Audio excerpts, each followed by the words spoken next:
Bon, écoutez, ce que je vais vous proposer, c'est une petite présentation que j'ai faite à Paris, dans un colloque préparé par Rachel, ainsi que deux autres personnes, Jean-Paul Loub, dont il a été question tantôt, et Georges Amard.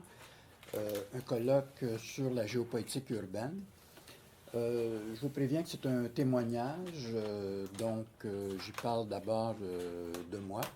Je m'excuse auprès des 3-4 personnes qui l'ont déjà entendu, mais c'est comme une ville, ça. Hein? C'est la deuxième fois qu'on la comprend mieux. J'espère pour toi que c'est pas bien. Alors, je vais ajouter par la suite, je vais intercaler 2-3 éléments là, pris ailleurs pour expliquer des détails. Puis je vais peut-être aussi commenter des choses en passant.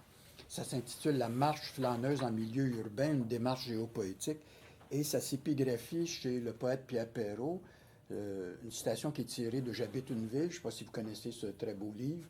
Ce sont des textes radiophoniques qu'il a fait dans les années 50. Est-ce que c'est 50, Yves? J'habite une ville, dans les années 50. Et ça dit...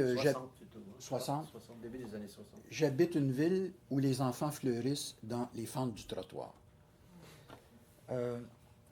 Excuse, en passant, ici, Perrault, la citation est avec un E. Perrault, il n'y a pas de... C'est R-A-U-L-T. C'est R-A-U-L-T, oui. Alors, je vais essayer d'aborder la chose d'une façon, avec une espèce d'insistance, parce que je vais faire comme si je m'adressais à des gens qui participent à un atelier nomade dans le quartier Hochelaga. C'est-à-dire que je vais essayer d'appliquer les différentes réflexions au fait que nous nous engageons collectivement, un certain nombre d'entre vous, dans cet atelier. Je vais donc parler de ma propre démarche et parler aussi de la traversée de l'Atelier québécois de géopoétique. Donc, moi, je suis un habitué des déambulations urbaines. Cette quête flâneuse en milieu urbain, j'y suis engagé depuis l'âge d'à peu près 11-12 ans. À cette époque, j'aimais former des duos de marche avec des compagnons d'âge. Nous faisions parfois de longs détours sur le chemin de l'école. Il nous est même arrivé, et plus d'une fois, de marcher dans les quartiers voisins tout un après-midi au lieu d'aller à l'école. Avec l'un d'eux, le samedi, je partais parfois pour la journée, soit à pied, soit de préférence en tramway. Nous allions alors au bout de la ligne et puis nous revenions à pied. Et comme les itinéraires de ces tramways étaient sinueux, parce qu'on a toujours l'impression que c'était des trajets en ligne droite, non, les trajets étaient sinueux, il nous arrivait donc de nous perdre. Quel délicieux désarroi à 11-12 ans que de s'égarer dans sa propre ville. Je n'ai jamais cessé depuis de marcher dans un esprit fouineur, à la ville, en forêt, en montagne, autour des lacs, le long des rivières, du fleuve ou de la mer. J'ai toujours marché. Je note cependant que j'avais atteint la cinquantaine quand il m'est apparu que je pouvais joindre l'écriture à ces déambulations. Alors, au printemps 2000, espérant me remettre à un roman dont j'avais interrompu l'écriture pour me consacrer à un récit de voyage au Tibet, qui, soit dit en passant, raconte la circumambulation du mont Kailash, j'entrepris des randonnées prospectives, pensais-je, dans le réseau des ruelles montréalaises, pour la raison que l'épisode central du roman devait s'y dérouler. Or, il se produisit que je me retrouvais en déambulant dans ce réseau. D'une part, c'est ça, on dirait que quelqu'un déambule. D'une part, tout à la fois avivé et apaisé, un peu comme lors d'une marche en montagne ou en forêt. Et d'autre part, très inspiré et très animé par le désir de prendre des notes sur ce réseau fascinant et sur ma présence dans ces lieux. Ça rappelle la fameuse proposition de Giono, qui était, je cite, de décrire le monde non pas comme il est, mais comme il est quand je m'y ajoute. Cela, bien sûr, non pas par souci de parler de soi, mais pour établir une instance de perception et de discours qui témoigne de son mode de présence au monde, car c'est bien de cela qu'il s'agit, qu'une instance flâneuse formule ce qu'on appelle communément une vision du monde. Cette rencontre avec le réseau des ruelles fut pour moi si déterminante que j'allais plus tard, dans le prologue au livre qui allait jaillir de cette campagne d'écriture, la qualifier de collision fusionnelle. L'expression est un peu forte, j'insiste donc plutôt sur l'idée de rencontre, qui implique de se retrouver en présence de quelqu'un, de quelque chose, voire d'un lieu, mais surtout d'accepter de se trouver de présence à présence, c'est-à-dire soi-même dans le lieu et, si possible, de laisser venir le lieu en soi. Cette coprésence conférant au paysage urbain, dans sa forme d'ordinaire quotidien, une intensité que d'habitude nous oblitérons. Une telle rencontre ouvre en quelque sorte à un autre monde dont le flâneur, contre toute apparence, ne possède que très partiellement la formule. On a l'impression parfois que les écrivains déambulateurs vont vers les choses qu'ils connaissent bien et qui ont déjà des idées préconstruites sur la chose. C'est exactement l'inverse. C'est un travail de déconstruction. Et toute la démarche et tout le plaisir sont là dans la rencontre de cet autre monde inépuisable, qui est celui de l'ordinaire quotidien, si inépuisable qu'il implique la reprise infinie du même, qui n'est en fait jamais tout à fait le même. Ainsi donc, ai-je commencé dans un esprit flâneur à jeter des notes de terrain dans divers cahiers et carnets, et cela bien avant d'y reconnaître une forme et un projet qui étaient pourtant déjà en marche. Or, j'interprète ce travail dans l'insu comme l'indice phare de l'aspiration de la chose à exister. Donc, de mon désir encore inconscient de me constituer en écrivain flâneur. Cela a donné un livre intitulé Ruelles, jours ouvrables, que j'allais plus tard considérer comme le premier tome d'une trilogie du flâneur montréalais. Pour vous, je vais dire 2 ou 3 petites choses sur cette idée de notes de terrain. Personnellement, j'ai toujours dans la poche un carnet, si ce n'est 2 ou 3 dans différentes poches. J'écris parfois dans l'un, parfois dans l'autre, parfois au début, parfois au milieu, parfois à la fin, dans une espèce de désordre. Mais j'ai aussi, j'ai eu avec moi à une certaine époque une petite enregistreuse de poche. Les gens peuvent se servir d'un téléphone. J'ai un appareil photo avec moi toujours. Ce sont 3 façons de prendre des notes. Tout ça renvoie à l'idée de notes de terrain.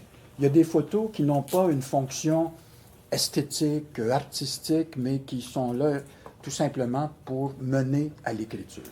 C'est une espèce de cueillette qui est faite en vue d'écrire. Alors, j'appelle donc carnet tout support, papier ou numérique, permettant de consigner illico des impressions ou des informations, des choses vues, entendues, des choses à vérifier, une réflexion, une anecdote, une citation, parfois une phrase, une tournure, quelques mots épars, parfois même un seul mot, juste un mot. Je raconte dans cet article qu'on trouve dans un carnet un mot seul qui était vibratile. Puis je me souviens très bien de la scène. Imaginez 2 jeunes gens, là, un de peut-être 15 ans, puis l'autre de peut-être 13 ans. Il y en a un qui dessine. Il est en train de dessiner une espèce de musicien qui fait du surf sur une guitare, vous savez, comme font les jeunes. Et l'autre à côté qui est fasciné par le travail de celui qui dessine. Et celui qui est à côté, il a la jambe qui vibre comme ça tout le temps. Vous savez, des gens qui ont une espèce de nervosité. Puis l'expression, le mot qui m'est venu sur le coup, c'est juste vibratile. J'ai mis ça dans le carnet. Quelques jours plus tard, quand j'ai trouvé le mot vibratile, c'était évident que j'allais savoir à quoi ça se rapportait.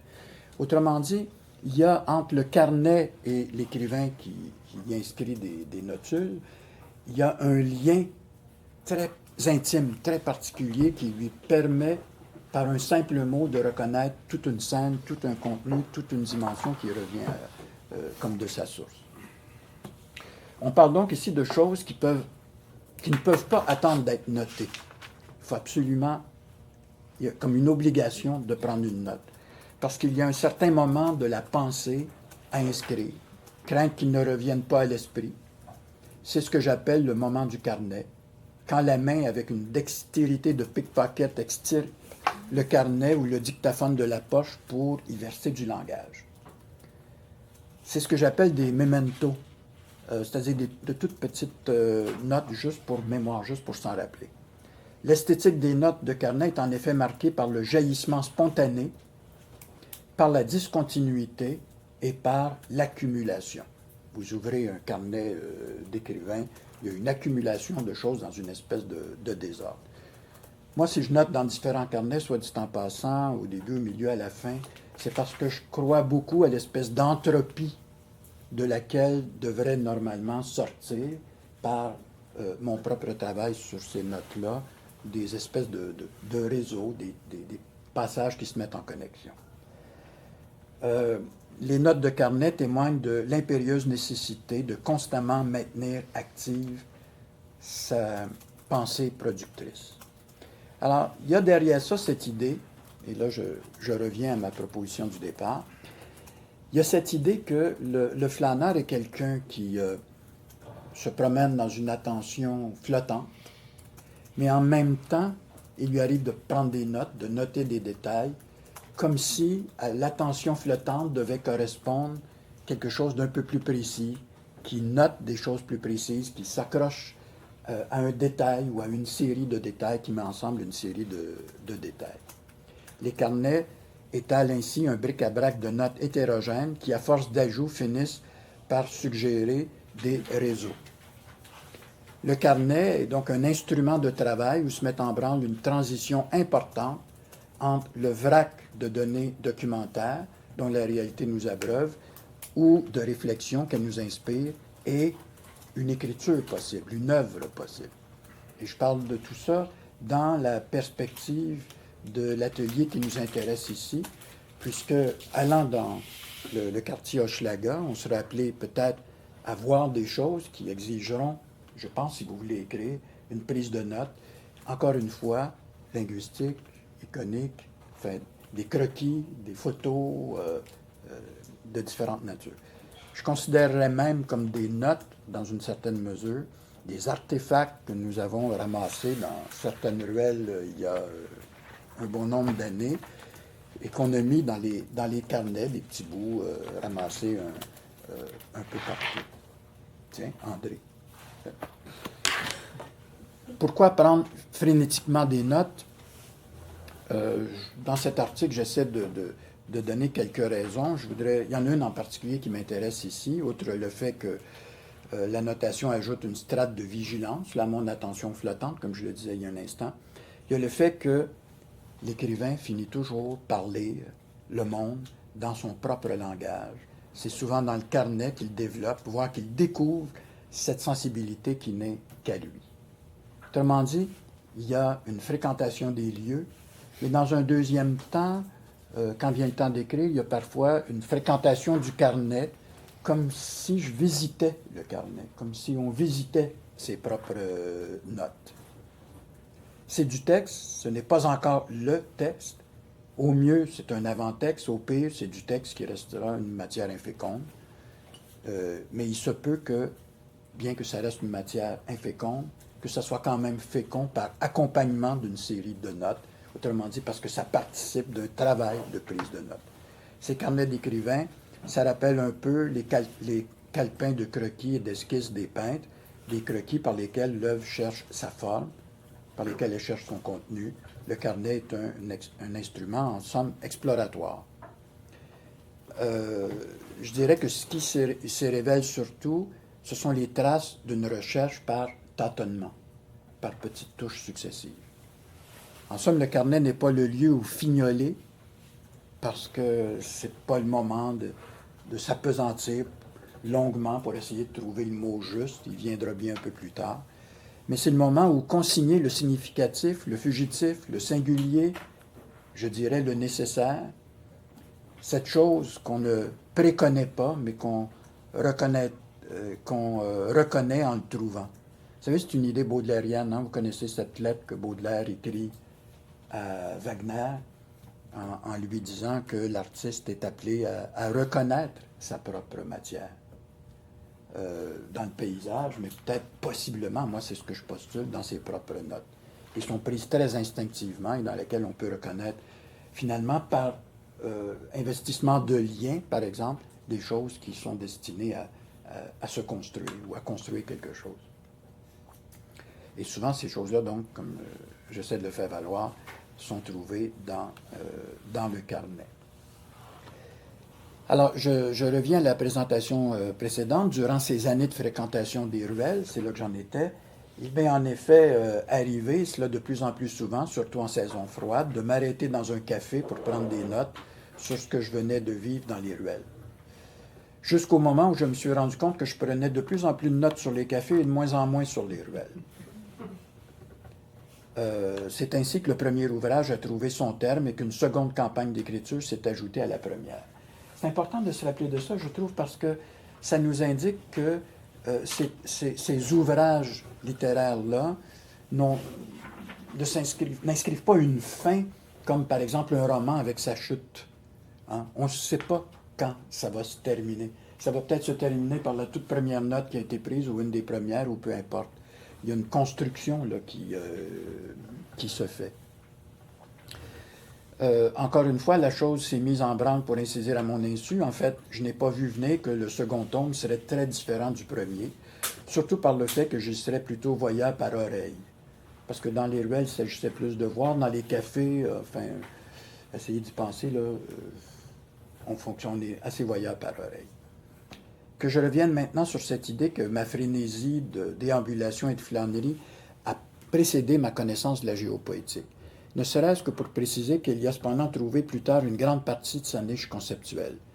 J'avais certes lu Kenneth White, que j'avais même cité dans le récit de voyage au Tibet, mais je ne faisais pas le lien entre ma démarche et la géopoétique. Pourquoi? Une hypothèse possible, peut-être parce que les ouvrages du poète marchand, Kenneth White, du moins les ouvrages que j'avais lus à ce moment-là, me conviaient à fréquenter la nature, alors que ma démarche de flâneur se rapportait à la ville. En forêt, à la montagne, sur les rives du Saint-Laurent, où je marche tout autant qu'à la ville, je me considère plutôt justement comme un marcheur. C'est-à-dire qu'instinctivement, je réserve le concept de flâneur pour mon rapport à la ville. Le flâneur est sans contredit originaire et habitant d'une vaste cité, écrivait Auguste Delacroix, je dis bien, en 1841, c'est-à-dire plus de 20 ans avant que Baudelaire ne développe à sa manière le concept de flâneur. Je crois que ça date de 1862-63 à peu près, ce fameux article où Baudelaire parle du flâneur. Et donc, après quelques années de café et de gras d'estomac, je suis ressorti marcher, cette fois dans les parcs. En France, on dit plutôt les jardins publics. Moi, j'aime beaucoup cette expression-là. Où on peut marcher, comme dans les ruelles, parce que si on s'assoit dans les ruelles, on est vite suspect. Ou s'asseoir, comme dans les cafés, parce que si on passe notre temps à marcher dans les cafés, on est suspect aussi. Le troisième tome de cette trilogie du flâneur montréalais paraîtra en 2015 sous le titre « Moment de parc ». Alors donc, cette posture de flâneur, je l'ai partagée avec les membres de la Traversée, l'Atelier québécois de géopoétique. À la Traversée, Rachel en a parlé, nous organisons périodiquement ce que nous appelons des ateliers nomades. Vous avez le résultat de ces ateliers dans les carnets qui circulent. Alors nous choisissons un lieu géographique que nous explorons géopoétiquement, c'est-à-dire un lieu avec lequel nous cherchons à développer un rapport sensible. Pour cela, il y a l'exigence de renouveler notre lecture du lieu et possiblement d'y expérimenter des formes de création individuellement et collectivement. C'est-à-dire que nous y partageons nos expériences individuelles, nos perceptions, nos impressions, nos savoirs, voire nos émotions. Notre approche à la traversée nous invite à favoriser que quelqu'un nous introduise aux particularités d'un territoire avec lequel il entretient un rapport de familiarité ou de fascination. Une île, un refuge, des rives, une vallée hivernale, un coin de forêt, des villages abandonnés, un fjord. Denise va nous amener dans son fjord bientôt. Hochelaga Maisonneuve, celui qui nous a inspiré, c'est évidemment Benoît, qui est tellement inscrit dans le territoire, on dirait qu'il y est né. Est-ce que tu l'as pris en carnet? Pardon? Est-ce que tu l'as mis dans ton carnet? Oui, dans mon carnet. C'est dans cet esprit qu'en 2005, juste après l'apparition de Ruelle Georges Ouvrable, avec des jeunes de la Traversée qui fréquentaient assidûment les ruelles, Rachel et moi avons amené nos membres dans le réseau des ruelles montréalaises. Une trentaine de personnes, étudiants, profs, écrivains, artistes, qui se sont adonnés par sous-groupe de 7 ou 8 au plaisir primitif d'arpenter à l'estime les entrelacs d'un labyrinthe urbain, comme je l'écrivais dans la publication qui a résulté de cet atelier. Plaisir redoublé par la captation visuelle, des photos, des croquis, sonores, voire olfactive, un peu par le toucher, il faut toucher. Aussi par la cueillette d'artefacts, par des prises de notes en vue d'écrire et par des échanges suivis entre déambulateurs, ce qui ne m'est pas coutumier, écrivais-je alors. Cette dernière remarque étant une façon de poser la double question suivante, qui est très importante. Est-il possible de flâner à 7 ou 8? Hein? Et d'en arriver à une trentaine de participants, à un décryptage du territoire qui soit d'inspiration géopoétique.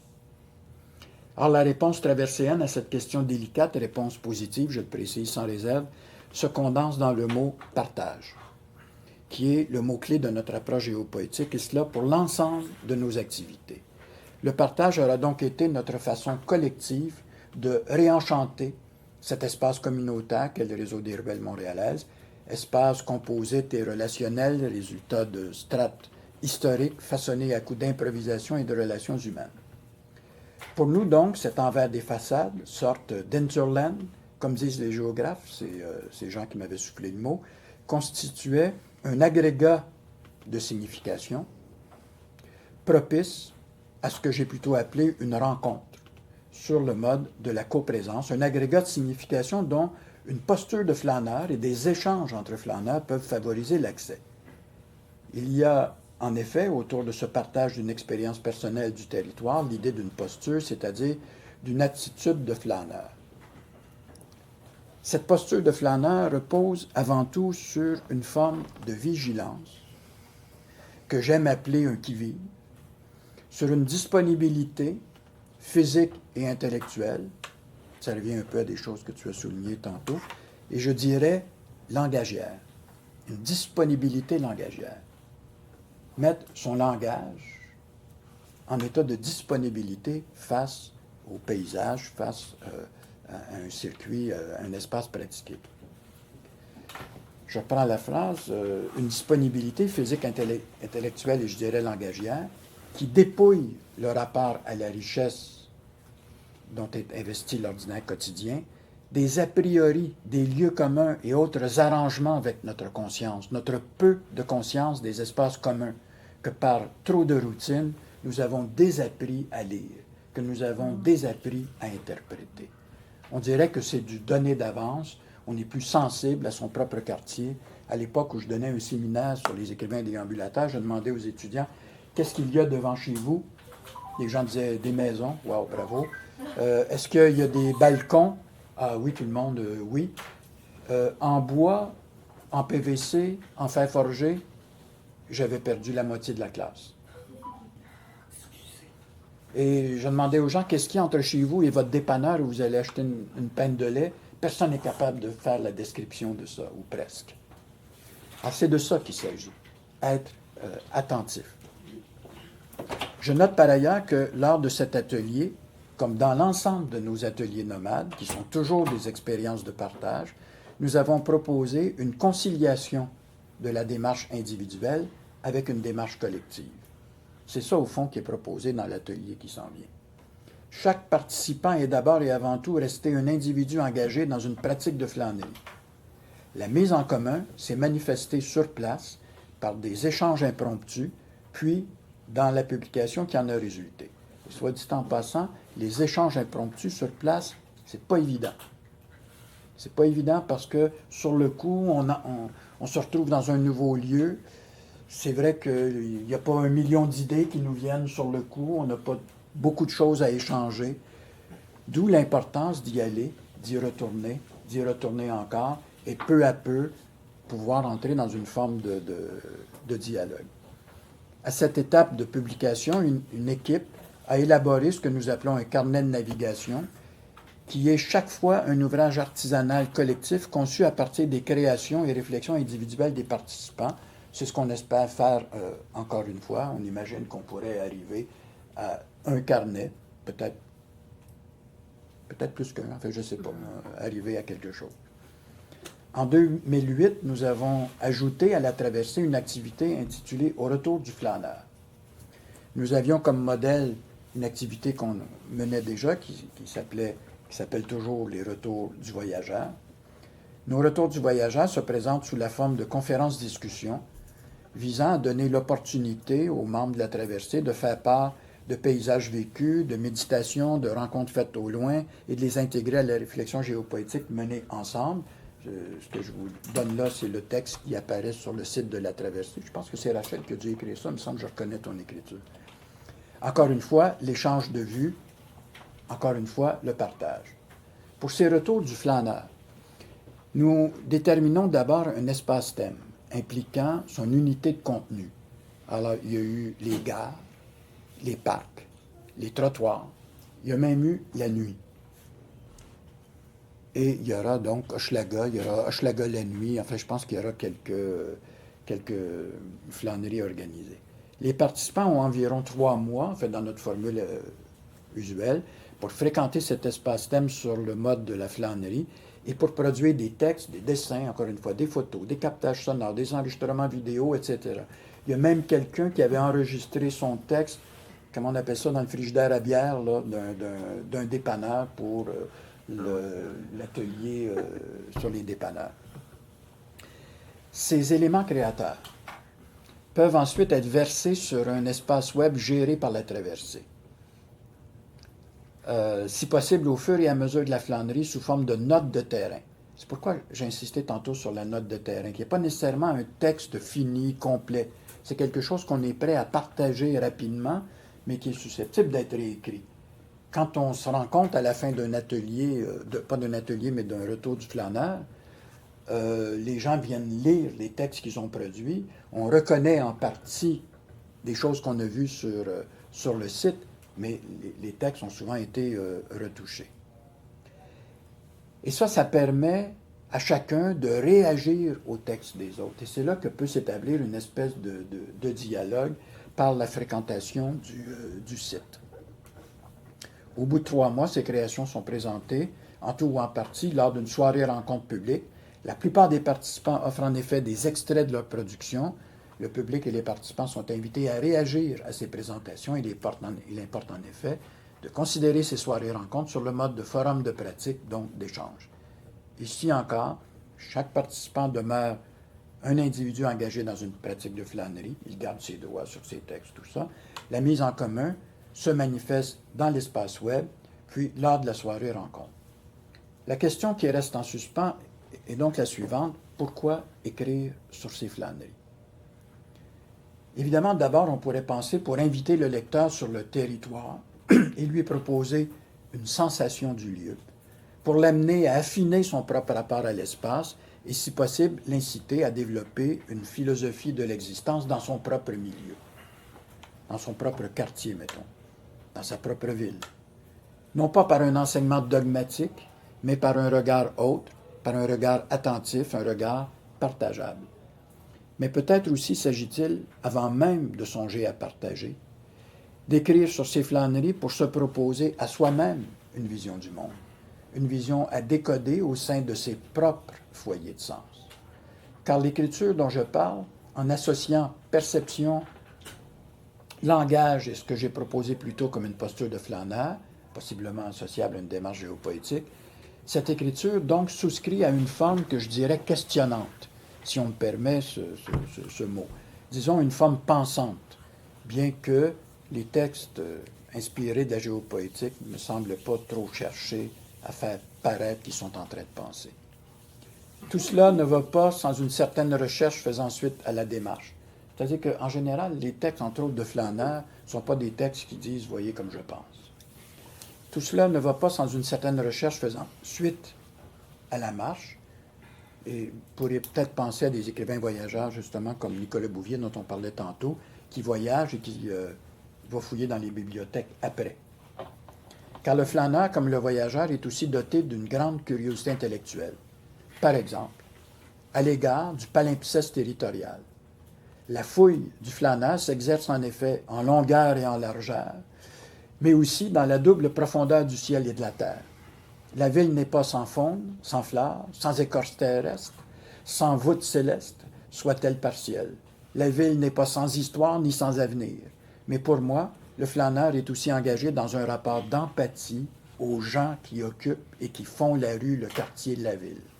Sans cette empathie, la flânerie ne serait qu'une marche de santé dans le smog urbain. Dans cette relation de l'humanité à l'étendue terrestre que Gustin Berck nomme écoumène, le flâneur choisit donc d'inclure les villes, où depuis 2006 habite plus de la moitié de l'humanité.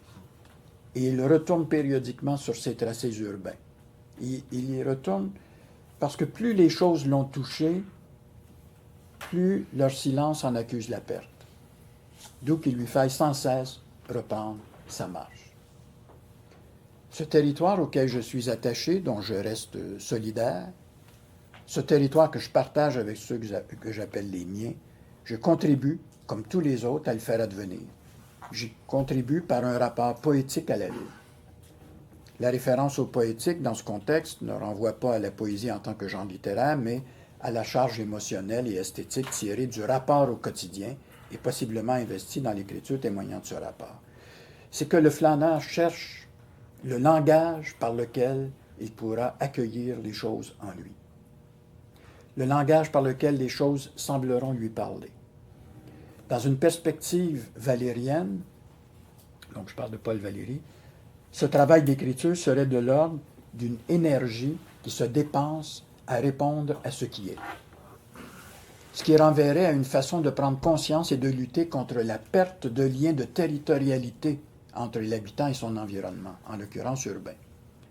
La proposition du flâneur, qui est aussi son leitmotiv, c'est de vivre le territoire par le corps, par les sens et par le cœur, mais sans perdre la raison.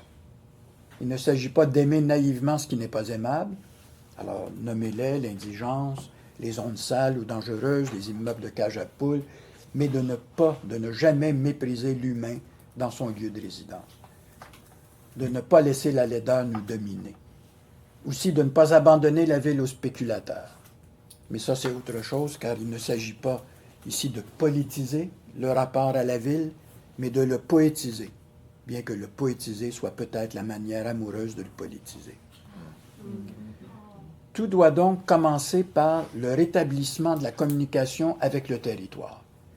Et en effet, le flâneur urbain, qu'il soit errant ou engagé dans un réseau défini, commence par faire de la ville un lieu de mouvement, Rachel l'a bien expliqué, un espace de dérive, mais aussi de respiration. Et j'insiste sur cette idée de respiration parce qu'il y a une rythmique de la ville, il y a une rythmique du marcheur, et il y a une rencontre de ces deux rythmiques. C'est ainsi que le flâneur, saisi par le dehors, même au sein du familier, déjoue ses réflexes d'inattention et recueille des bribes, si possible sans flouer dans la métaphore ou dans l'esthétisme, si possible sans flouer dans le sentimental ou dans le pittoresque, en restant plutôt sobrement éveillé au rapport avec le territoire réel. Éveillé, mais dans un silence intérieur qui permet au langage de trouver son fondement dans la sensation. Le flâneur se fait donc témoin modeste, je veux dire par là qu'il est pleinement conscient que nulle synthèse ne pourra jamais épuiser le réel, que seule une approche fragmentaire, donc aussi partiale que partielle, pourra servir son témoignage par touches de petits aperçus plus ou moins inédits. C'est en quelque sorte la suite des pas qui écrit le paysage urbain. Ça, c'est un peu de Certeau. Hein, bon. Cette approche par fragments d'aperçus qui se referment au fur et à mesure sur leur propre secret lui permet, à l'écrivain déambulateur, de tracer son tableau sans donner l'impression d'enfermer un infini. Et je voudrais ajouter, en terminant, quelques notes tirées d'un article dont j'ai découvert tantôt qu'il figurait dans le Florilège, qui s'intitule être auprès des choses, l'écrivain flâneur tel qu'engagé dans la quotidienneté. Parce que je veux parler de ça parce que je pense que c'est important de parler de quotidienneté au moment où on part dans un quartier. Et je pense qu'il faut se dire assez clairement qu'on ne s'en va pas chercher du spectaculaire, qu'on s'en va à la rencontre d'un quartier tel qu'il apparaît dans sa quotidienneté. Alors, l'idée de quotidienneté, ou ses différentes déclinaisons, l'ordinaire quotidien, la banalité, etc., renvoie à deux sens distincts. C'est au tout début de l'article. L'un, assez neutre, référant à ce qui constitue la réalité sociale et personnelle dans sa dimension courante. Ce que nous sommes en premier lieu et le plus souvent, écrit Blanchot. L'air le mieux connu de mon existence, dit Bruce Bégou. Et l'autre, le péjoratif du premier, évidemment, qui se rapporte au lieu commun et à la routine fastidieuse qui avélisse les individus dans la répétition, dans la monotonie, dans l'inertie, et qui les assigne à la similitude et à la substituabilité, comme si une journée pouvait se substituer à une autre et que ça serait toujours la même chose. Ce qui nous intéresse, c'est évidemment d'explorer la première, c'est-à-dire ce référent neutre qui renvoie à cette espèce de réalité sociale et personnelle des individus qui habitent et qui font le lieu, qui font le quartier. Je fais référence au sens usuel de ce qui appartient tout simplement à la vie de tous les jours. Ce dont on a l'expérience habituelle, ce qui est rendu familier à force de présence suivie. Le coutumier qui se produit sans cesse de nouveau, la toile de fond de la vie de tous les jours. En d'autres termes, on devrait normalement rencontrer des choses qui nous sont familières, n'est-ce pas, dans un quartier qui peut-être nous est infamilier, mais il y a toujours du familier dans l'infamilier et vice-versa. Donc, il y a du familier qui n'est pas à éliminer, qui fait partie de la vie de ce quartier-là. Il est probable que ce soit l'essentiel de la vie de ce quartier-là. Il y a certes des particularités, on le voit dans les photos que nous envoie Benoît, il y a des particularités, il y a du langage, il y a des choses qui s'expriment de façon très particulière. Moi, c'est ça qui m'intéresse là. Cet ordinaire quotidien, c'est en somme ce qui se fait presque sans nous, l'idée de vie quotidienne renvoyant à la surprésence de faits et de choses toujours déjà là, qui, à première vue, ne semble pas mériter conciliateur. Or, Bruce Bégou, je ne sais pas si vous connaissez le philosophe Bruce Bégou, dont je vous suggère la lecture, définit le quotidien comme tout ce qui, dans notre entourage, nous est immédiatement accessible, compréhensible et familier en vertu de sa présence régulière. Dans cette perspective, la quotidienneté constitue la toile de fond de notre existence. Je pense qu'on s'en va à la rencontre d'une toile de fond. Elle assure le cours régulier des choses, à la fois toujours plutôt prédictible et porteur de son potentiel de nouveauté. Il y a toujours, dans le quotidien, une tension entre la nouveauté et la répétition. Car la quotidienneté maintient son équilibre sur le fil qui relie l'habituel et l'inédit. C'est dire que différence et répétition constituent des éléments fondamentaux de sa définition.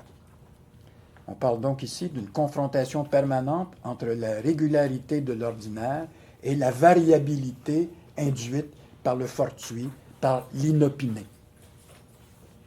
Quand marchant dans une ruelle hochelagaise, vous rencontrez un cochon, n'est-ce pas? Je veux dire, il y a de l'inopiné. Et des poules. Et des poules. Mais après avoir rencontré le cochon une douzaine de fois, on dirait que l'habitude s'est inscrite et puis que la chose... Le cochon s'est habitué. Il s'est habitué. Voilà. Là, on se met à attendre le loup. Oui, c'est ça. Exactement.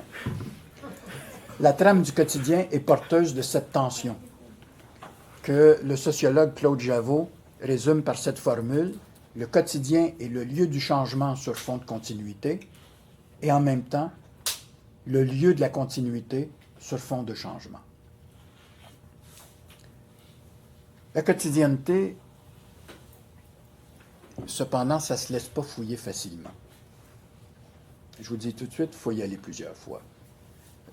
Benoît donne actuellement l'atelier du flâneur montréalais que j'ai donné quelques fois.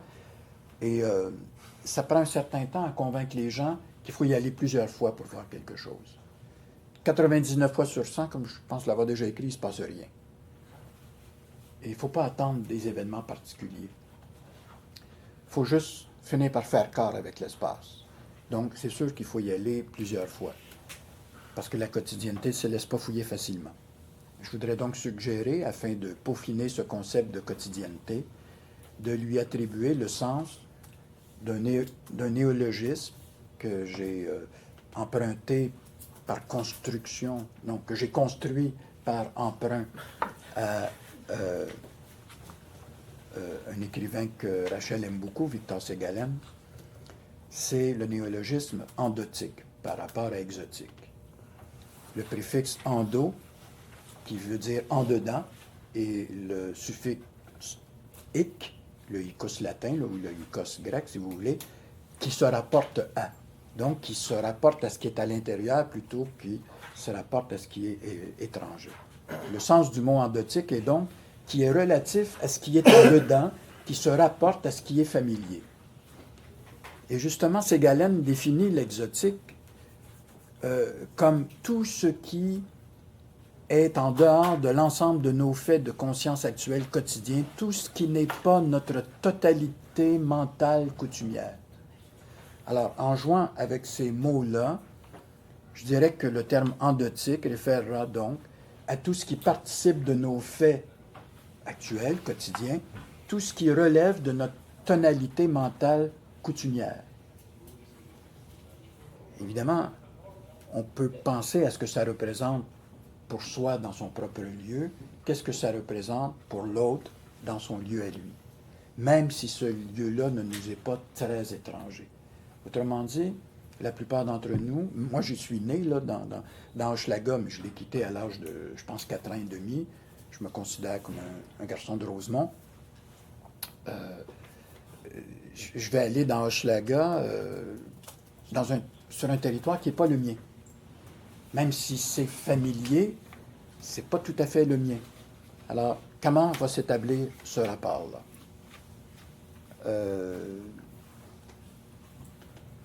C'est vraiment toute la question de notre atelier. Évidemment, le flâneur, dans un cas comme celui-là, il est appelé à rechercher de la signification dans des choses communes. Mais communes aux deux sens du terme, au double sens de ce qui est de peu d'intérêt, vous savez, c'est commun, et de ce que nous avons en commun, c'est-à-dire de ce que nous partageons. Et il y a cette double dimension-là qui va apparaître dans notre démarche. Maintenant, je voudrais attirer votre attention sur un ou deux autres caractéristiques de ce flâneur, et je vous le dis par effet de pratique, là. Il y a d'abord chez l'écrivain flâneur une véritable névrose du détail. D'où que les carnets soient effectivement pleins de détails. D'où que les photos renvoient généralement à des détails. C'est rare qu'on prend des photos d'un quartier dans sa dimension globale. On dirait que ça ne nous dit pas grand-chose. Quand je regarde des photos de Montréal qui ont été prises au 19e siècle, qu'est-ce que je fais sinon dire « Ah, il y avait tel bâtisse, il y avait déjà ci, il y avait déjà ça. » Bon. Alors que quand je vois des photos de Montréal prises au 19e siècle, je vois des choses plus singulières, particulières. Je peux entrer plus facilement dans une interprétation. Alors, le flâneur, comme ça, recueille d'innombrables détails, d'où le petit passage tantôt sur les carnets, il les accueille, les recueille dans une forme de désordre. Ça devient des fractions d'anodins qui foisonnent soudain de signification, parce que si tout à coup on note une chose, on photographie une chose, on enregistre une petite note, c'est parce que quelque chose nous a frappé. Quelque chose qui nous parle. Puis ça peut peut-être être quelque chose qui me parle à moi seul, ou quelque chose qui me parle plus à moi qu'aux autres. J'ai fini par me rendre compte que quand je marche dans des quartiers comme ça, il y a des scènes, il y a des images qui m'émeuvent à chaque fois. C'est rendu que je ne les note plus parce que je finirais par radoter. Quand je vois des jeunes de 14 ans qui se côtoient à la sortie de l'école, qui se donnent un petit coup de coude, qui ne savent pas trop comment entrer en contact physique, tout ça. Moi, je sens tout le début de la vie amoureuse. Il y a toute une vie qui va se développer. Bon, moi, je trouve ça émouvant. Une fois, 2 fois, 25 fois, bon, je vais arrêter de me le répéter. Mais il reste que, si je l'ai noté un si grand nombre de fois, c'est parce que je ne suis pas devant ce fait-là dans une totale objectivité. Et je pense qu'il faut prendre en compte que c'est une subjectivité qui parcourt le territoire et qui recueille des images qui créent un intérêt, une curiosité, une émotion, etc. En quelque sorte, c'est comme si on faisait parler les détails.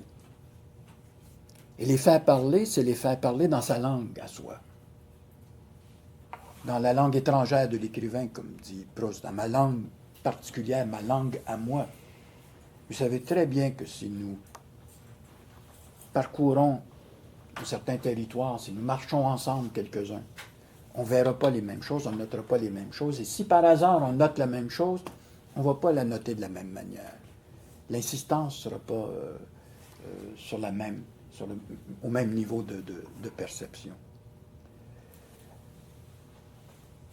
Et il est fort possible, c'est une hypothèse qui me semble tout à fait plausible, que je m'attarde à beaucoup de choses qui apparaissent à première vue à la plupart des gens peu signifiantes, ou que la plupart des gens repoussent vers le peu signifiant, mais auxquelles je veux, moi, accorder une grande signification.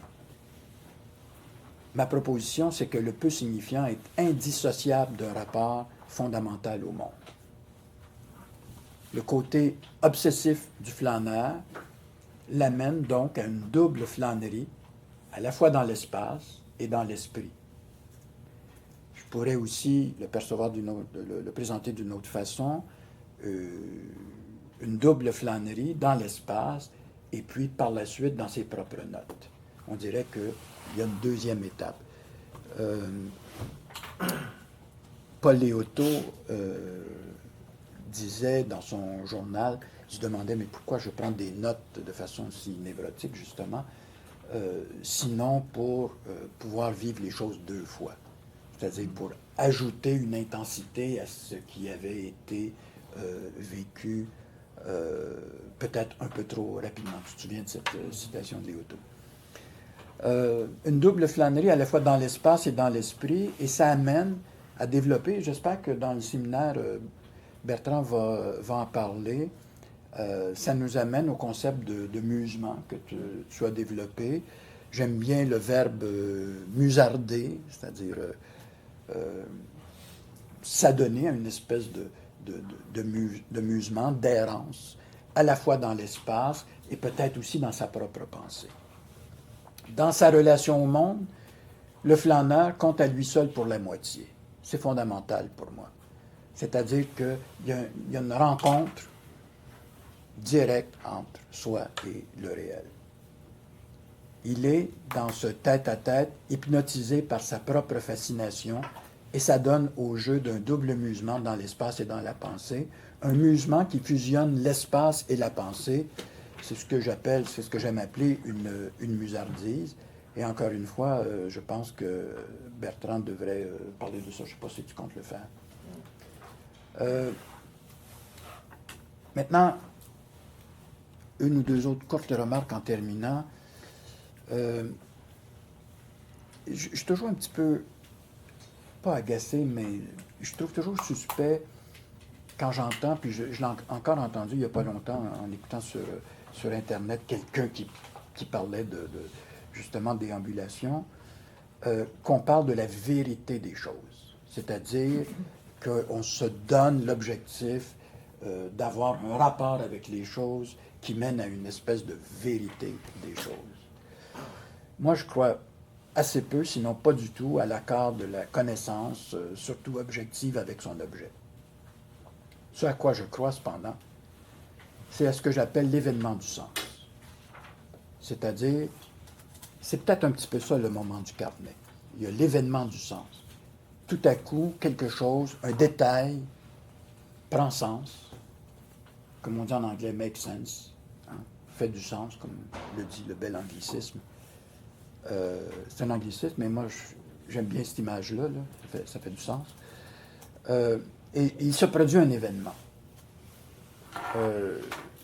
Dans cet article-là, il y a un petit paragraphe qui dit ceci. « J'étais il y a peu dans un café, à portée de voix d'une tablette collégienne. Les potins allaient de bouche à oreille à la vitesse du son. Cette scène banale a pour moi pris forme d'événement, peut-être parce que les mots sont venus avec elle. » Ma proposition, c'est que si ça devient un événement langagier, c'est évidemment parce que j'arrive à coller du langage là-dessus. Moi, j'ai vu dans des parcs, j'ai assisté à des bagarres. Puis j'ai pas écrit une ligne, pas un mot là-dessus. Ça venait pas. J'ai été assis dans un parc et j'ai vu au loin un foulard autour du cou d'un chien Mira. Puis, paf, ça a attiré mon attention. Pourquoi? Je peux pas vous le dire ici. Puis, de toute façon, l'explication, elle ne pourrait être, à mon avis, que farfelue. L'important, c'est d'être à l'écoute, d'être attentif à ses propres réactions, à ce qui se présente. Et si vraiment il y a une connexion langagière, on ne remet pas à demain. Vous savez probablement tous l'idée géniale que vous avez en vous couchant le soir, la lumière fermée, le lendemain matin, vous l'avez oublié. Il faut rallumer la lumière, il faut la noter. Si c'est devenu un événement pour moi, ce n'est qu'à partir d'un point de vue et que sur la base de ce que j'ai appelé un peu plus tôt une coprésence. Cette présence du flâneur, pour moi, renvoie moins, sinon presque pas, mais toujours un peu, à son petit fonds de commerce biographique et psychologique, parce qu'on est quand même toujours quelqu'un, un peu, je dirais, moins à ce petit fonds de commerce qu'à la capacité du flâneur d'être présent à la quotidienneté, d'entrer en intimité avec elle. C'est tout le secret de cette phrase de Kenneth White. Je suis au monde, j'écoute, je regarde, je ne suis pas une identité, je suis un jeu d'énergie, un réseau de facultés. Alors, je veux terminer en disant qu'il y a là une tension entre la personne que je suis, qui veut se manifester à travers une perception singulière, probablement une émanation langagière particulière, et cette idée de peut-être mettre en retrait tout ce qui me constitue historiquement, psychologiquement, etc., pour rester peut-être une entité un peu plus neutre. Il y a toujours une tension entre les deux.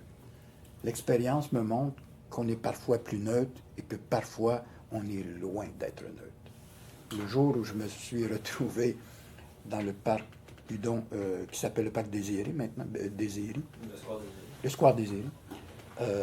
Moi, je suis né juste en face.